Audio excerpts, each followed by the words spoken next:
మన హిందూ సాంప్రదాయంలో కోవెలలో కొలువైనటువంటి దేవుడు అందరివాడ కొందరివాడ.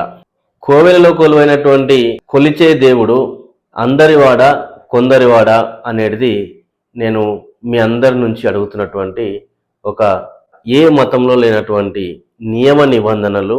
అదేవిధంగా గుడికి వెళ్ళాలంటే, దేవుని దర్శించుకోవాలంటే, మనం ఏదైనా ఆపదలు చెప్పుకోవాలంటే దేవుడు ఓన్లీ ధనికులకు మాత్రమేనా, మధ్యతరగతి పేదవారికి కూడా దేవుడేనా? ఎక్కడ కూడా మనకు కనిపించినటువంటి వింతలు విచిత్రాలు అన్నీ కూడా కేవలము హిందూ దేవాలయాలను మాత్రమే కనిపిస్తాయి అనే విషయం వాస్తవం. మనందరికీ ప్రతిరోజు కనిపించే కొన్ని విషయాలు మీ ముందర పెడతా. ఇంకా కనిపించని విషయాలు చాలా వరకు కూడా ఉంటాయి.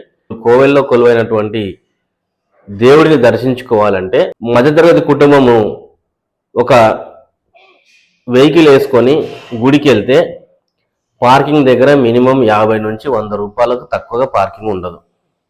బండి పార్కింగ్లో పెట్టేస్తాం. అక్కడి నుంచి మళ్ళీ గుడి దగ్గరికి వెళ్తే చెప్పుల స్టాండ్ ఉంటుంది. గుడి దగ్గరికి వెళ్తే చెప్పుల స్టాండ్, అక్కడ ఒక జోడికి 10 రూపాయలు చొప్పున అక్కడ. దాని తర్వాత సెల్ ఫోన్ డిపాజిట్ చేసే కౌంటర్ ఉంటుంది.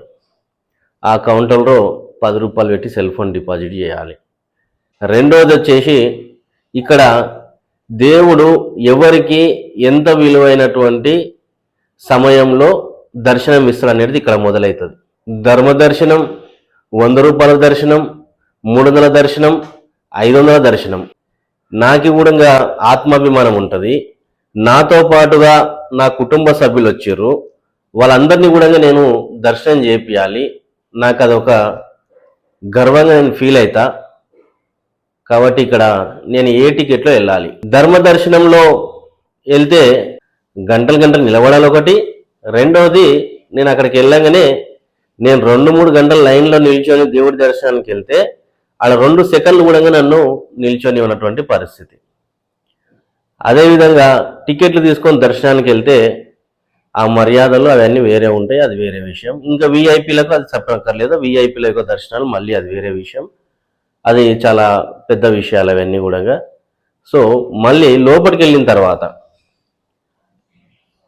గోత్రనామాలు చదవాలంటే టికెట్ కావాలి, అర్చన చేయాలంటే టికెట్ కావాలి, మళ్ళీ దానికి సపరేట్గా డబ్బులు. హారతి కావాలంటే మళ్ళీ టికెట్ కావాలి. పంతులు గారు మన దగ్గరకు వచ్చి శటగూపం నెత్తిలో పెట్టి 4 అక్షంతలు జరగడానికి మళ్ళీ డబ్బులు ఇవ్వాలి. తీర్థం తీసుకోవాలంటే మళ్ళీ అక్కడ డబ్బులు ఇవ్వాలి.